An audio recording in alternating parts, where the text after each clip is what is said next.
I did it so in both of the classes, I just could easily say things, if not have all these videos. I got confused. Yeah, I am so low crooked. Okay, so 3.3 is the addition rule.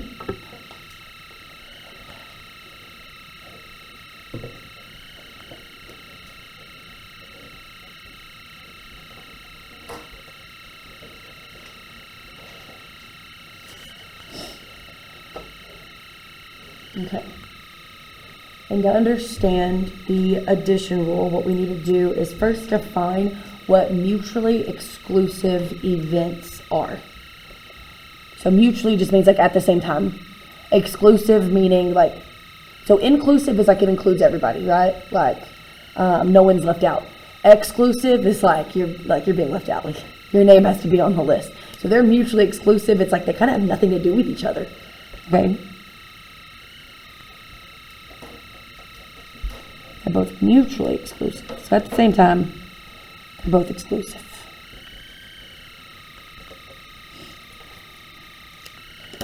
Okay, and what we know about mutually exclusive events, or what we're learning, is that two events, A and B,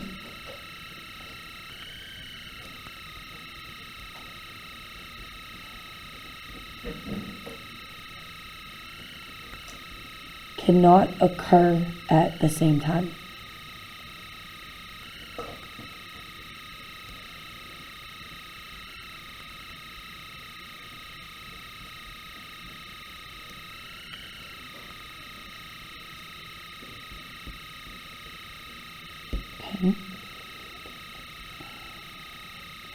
And then what else we have here is A and B, right? If you wanted to write event A and event B, you can, but just A and B, those are events.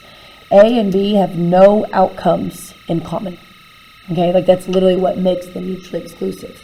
They literally have nothing to do with each other. So A and B have no outcomes in common.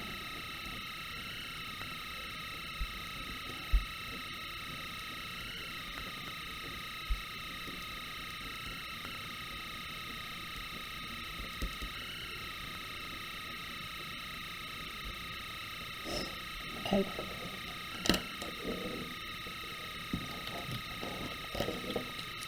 I really suck at drawing squares and rectangles and circles. I'm just going to let you know it's going to be ugly, but we're going to draw, it's basically like a Venn diagram. We're going to have two rectangles. Both of them are representing sample spaces. We're going to draw some circles in between it just to visually show you like, if you have these two circles in a sample space and they have nothing to do with each other, they're mutually exclusive. But if they overlap each other, and that means that they actually do have something in common. Okay, and that's just like these two examples. Just trying to show you that. Oh, that wasn't that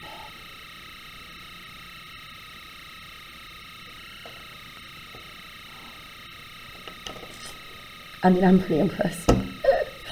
Okay, so the left one, we're just going to call it sample space. We don't know what it is. It's just a sample space. So there's all these different outcomes, right, that have the ability to happen. And we're just going to call the other one sample space too, y'all.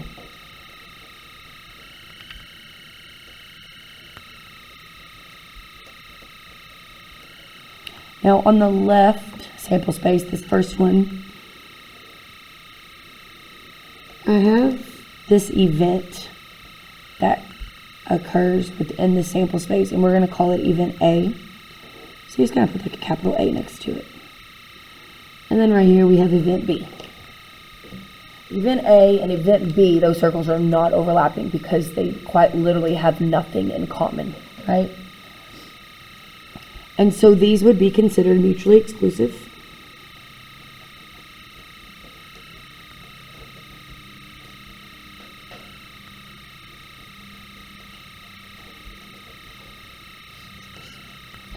Draw an example of this.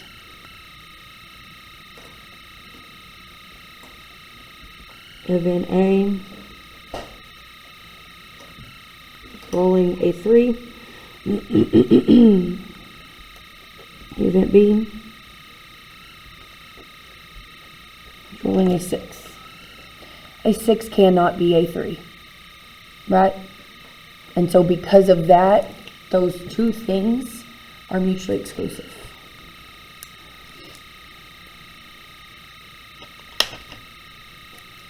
And then now let's say for the second sample space that we have on the right, we have these two events, event A and event B, and there is an overlap of them. These are not mutually exclusive.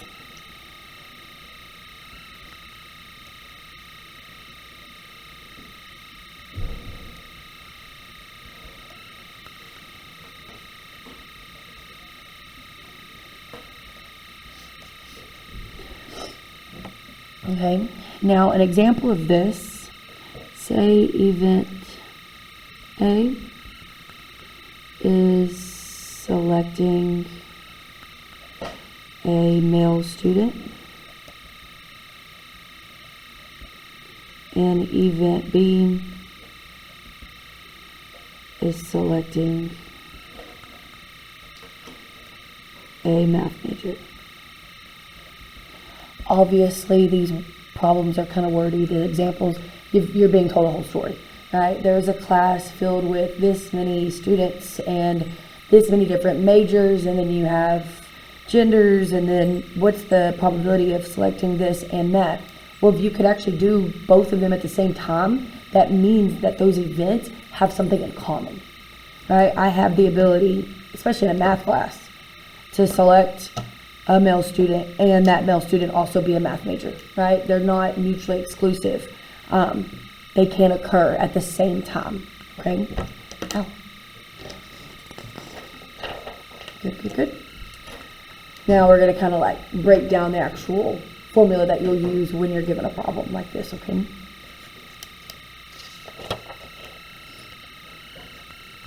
So let's actually talk about the addition rule, the actual rule.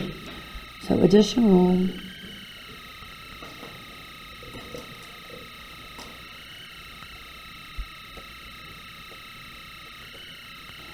for probability of A or B, or and multiply or add, okay? Probability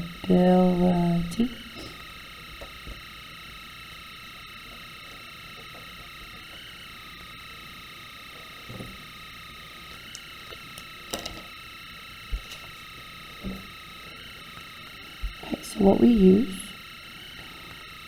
probability of A or B occurring is equal to the probability of A plus the probability of B, and then we subtract the probability of A and B. I wish I could show y'all what we do in contemporary math, because it's a lot of this. They don't really explain it completely the way I would like them to in this class. But if I'm talking about something happening here in A or here in B, there's the possibility that it happens in both, right? So if I take this whole entire probability and then I add it to the whole entire probability of B, hopefully it can kind of make sense that I just counted that intersection of these two sets twice. So what I need to do is take out it happening in both places at the same time. I need to take it out once, because if not, like, I basically just counted things more than once. That's what's happening here. That's all that is. It's this or this. Take out one of those intersections so that you don't count those people or the probabilities more than you should. Okay, so that obviously is going to be for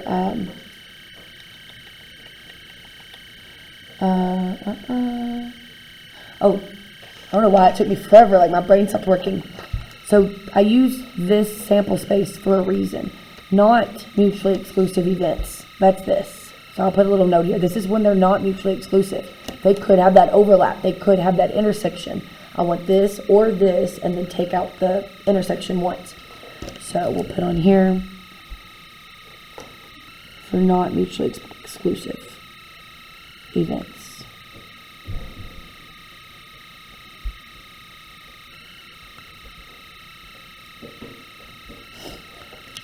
And then because we also have the possibility that they are mutually exclusive and they don't have anything in common. Well, if I want the probability of this happening or the probability of this happening, does it kind of make sense that what I don't need now in my formula is taking out anything that they did have in common? Like, I don't want to count it more than once, so I would take that out. This is the probability. That's what I use right here if they are mutually exclusive. If they're mutually exclusive, the probability of this or this happening is just add them together. What's this probability as well as what's this probability? There's no subtraction of an intersection. Okay, so but we need to say this though. For mutually exclusive events, the rule can be, and then kind of rewrite it, okay?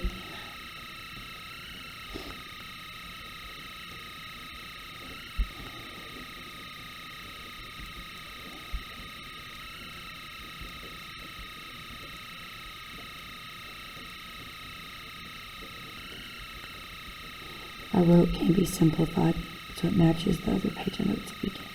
For mutually exclusive events, the rule can be simplified to, so if I want the probability of event A happening or occurring, or event B, and they are circles that can be drawn and they have nothing in common, all I have to do is just add together each of their probabilities.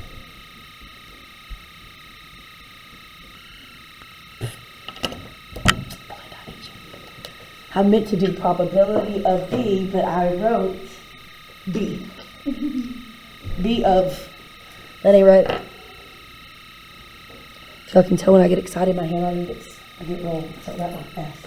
I just love this stuff so much. Okay. Probability of B. Okay, close. All right, these events have nothing to do with each other. So there's no way that if I take this and add this, I've counted that right there.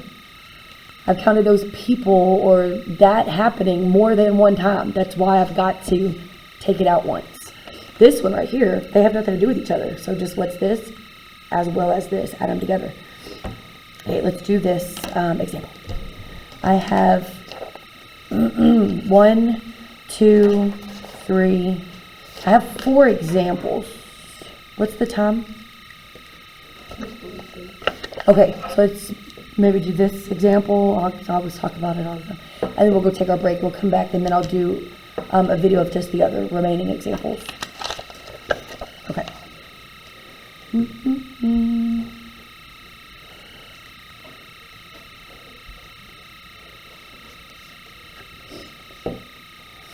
Okay, find the probability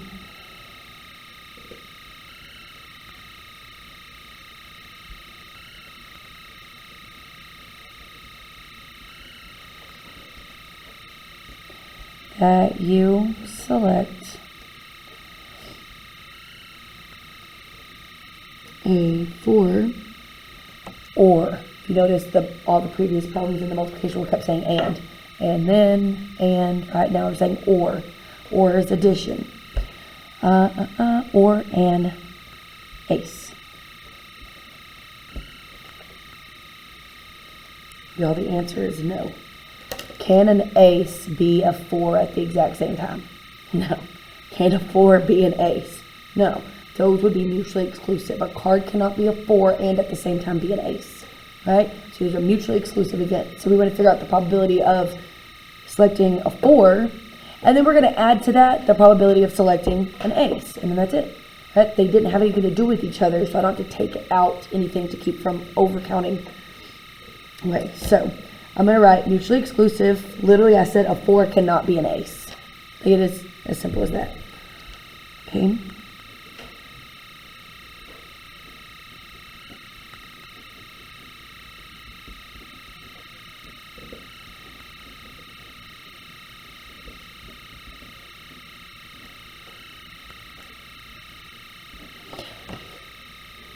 I almost did a ace, and that's definitely not right. And then I didn't really have enough room to smush in an and. So it says a 4 cannot be an ace. Okay.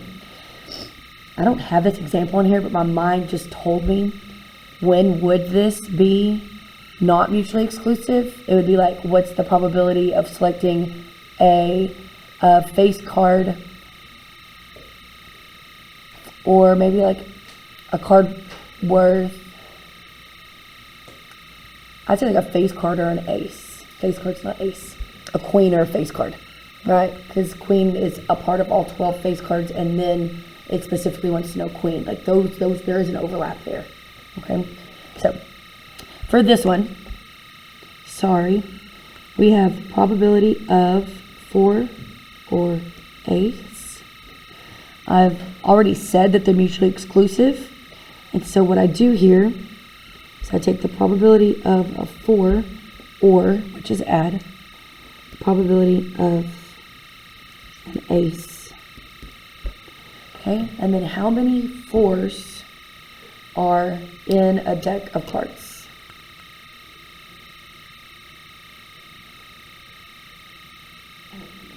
4. 4 aces, 4 2s, 4 3s, 4 4s, 4 5s, 4 6, 4 7s, 4 8s, 4 9s, 4 10s, 4 jacks, 4 queens, 4 kings. Okay, and well, there's 4 suits of 13 cards. So remember, y'all told you puppy dog feet, shovels, diamonds, and hearts. Or if you want to be technical, clubs, spades, hearts, diamonds. So here's all your clubs. It starts with ace, or it could count as a 1, and it goes all the way up to king. Right, so that's your first suit. Then you have your second suit of spades. I always forget. And then you have hearts and you have diamonds. So because each card is a part of each of the suits, there's 4 of every single card. The only time it gets messy is if they say face cards. Right? There's 4 face cards in each suit. 3 face cards in each suit, and 3 times 4 is 12. But that's why I gave you all this. And you can use this on a test, and you can look at it and you can read it. Okay? And then let me see. They didn't do that or do this in this class, one of each. They didn't do this in this class. On number 18 and number 19, you need to write these. You see them? You see them? On 18 and 19, write those.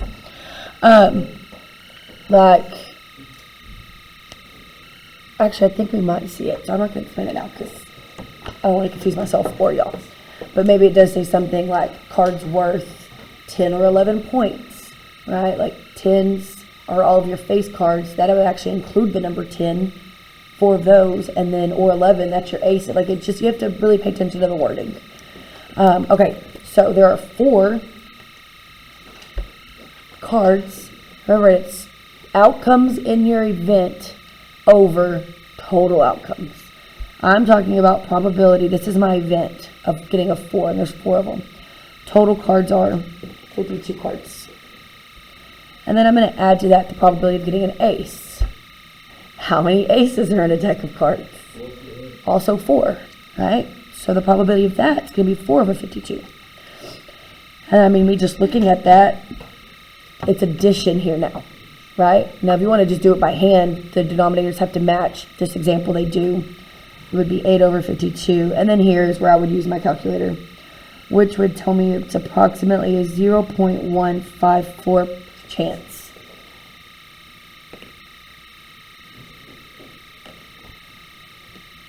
So, and is multiply, or is add.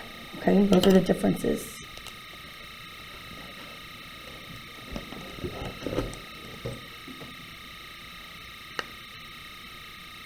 Okay. Okay, so in a minute, so I'm going to do the other example now.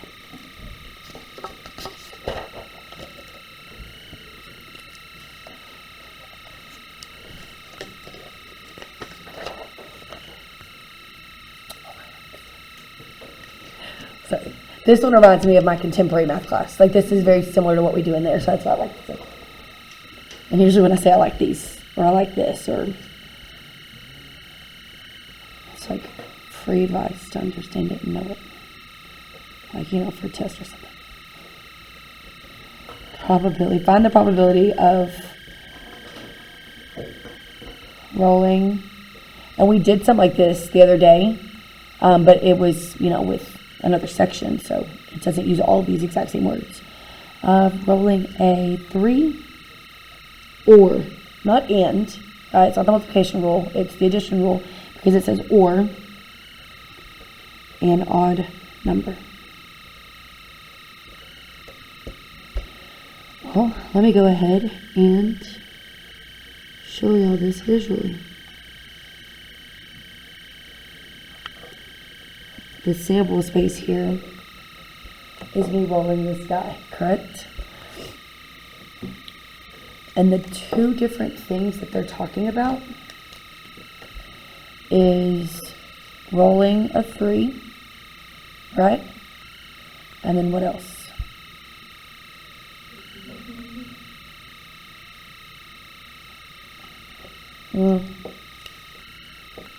I don't know if it's because I just got ahead of myself.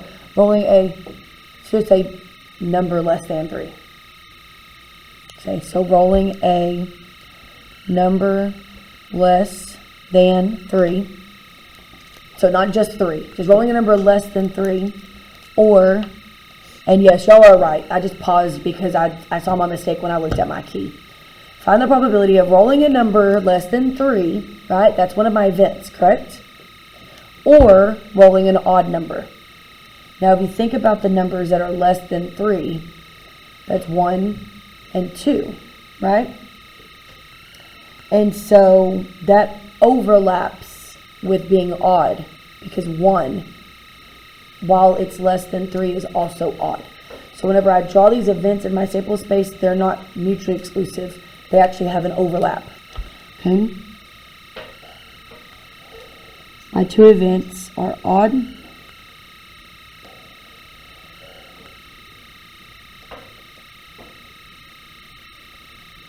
and less than 3.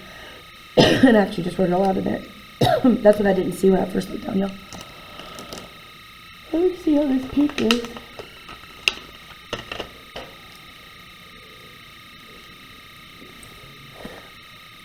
So remember when we did the Venn diagram on the first page? Our sample space, like on the inside, that was all the different outcomes, right? So if I start thinking about the different outcomes of rolling a die, they didn't tell me. So when they don't tell you, it's a 6-sided die. Okay, so we have the numbers 1, 2, 3, 4, 5, 6. 1 is odd, but isn't it also less than 3? So it goes actually in the intersection of both of those events occurring. That 1 being right there and them having something in common is what keeps this from being mutually exclusive, because they actually have something in common. And then I think about the number 2. 2 is not odd, but it is less than 3. So it's going to go right here.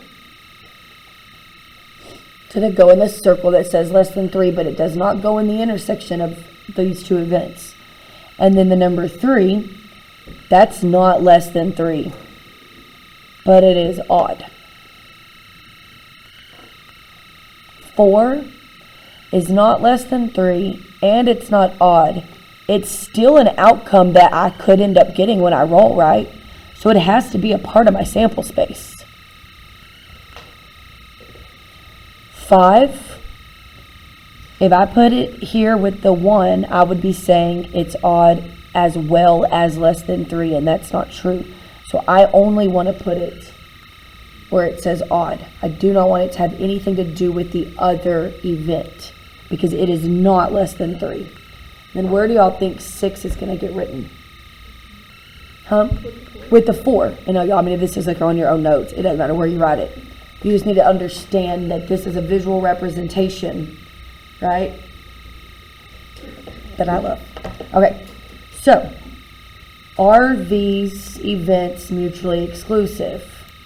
No, one can happen at the exact same time another one happens. I can actually roll, a number less than 3 as well as an odd at the exact same time, right? So that these are not mutually exclusive. So we're going to have to use the other formula to actually solve this one. Okay, so let me write a note real quick. It is not mutually exclusive.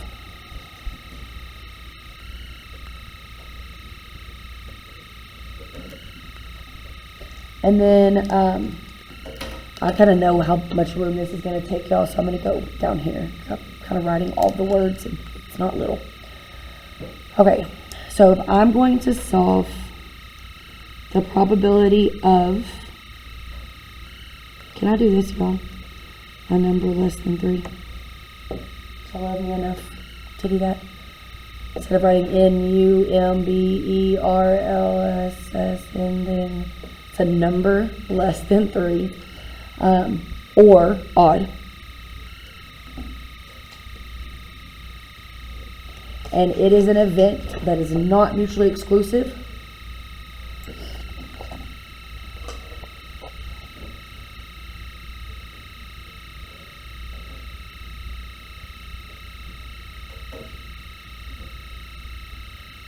So I was making sure that I wrote everything right. This is the one that's not mutually exclusive. You take the probability of event A happening, then we're going to add to it the probability of event B. And then because they actually do have something in common, and I don't want to count anything more than once, I have to take out their intersection one time. So I have probability of a number less than 3. I'm going to add to that the probability of odd. Then I'm going to take away from that the probability of their intersection, which is a number being less than 3 and at the exact same time being odd. So I'm going to write everything right here, right underneath it. Now individually, these are all just little probabilities. This is the number less than 3. So if I look at my sample space, how many numbers are less than 3? How many numbers are less than 3? 2, 1, and 2. They're both less than 3. Okay, what's my sample space though? When we're talking about 6-sided die, the total number is always the 6. So about getting a number less than 3, it's 2 out of 6. And yes, it does reduce, but I mean, your calculators will do the reduction for you, right? And I'm going to add to that, right? So I'm going to take the probability of this event happening. I'm going to take the probability of this event happening. And then what I did here was I counted that 1 twice. So that's why I got to take it out once, okay? So I'm going to add to that the probability of odd. How many numbers are odd? 3? There's 3 numbers that are odd. Half of them are odd, right? You can just write 3 over 6. Remember, probability is number of outcomes over sample space. Okay, and it's like the outcomes in that event. There's 3 in that event. Now let me subtract from that the probability of the number being less than 3 and at the exact same time it being odd. What number was in that intersection? How many? Not what number. I don't want you to think that. Yeah, it is the number 1, but I don't want y'all to think, oh, because I see the number 1, that's what it is. It's how many of them exist there. There's one number there that is satisfying both of these at the exact same time. So if I subtract that right there, now this is where I get my answer. Now, the good thing about not reducing it while I'm doing it, you should maybe see it in your mind. All of these have the same denominator. You can just do this math. Okay, use your calculator. If you want to use your calculator, use your calculator. Just really trust your calculator skills because it's very easy to mess up. Okay, I am going to kind of look at it by hand as well as calculator. 2 plus 3 would be 5. Keep your bottom. Subtract 1 over 6. 5 minus 1 is 4. Keep your bottom. That reduces to what? 2/3? Which is 0.667. It's like a puzzle.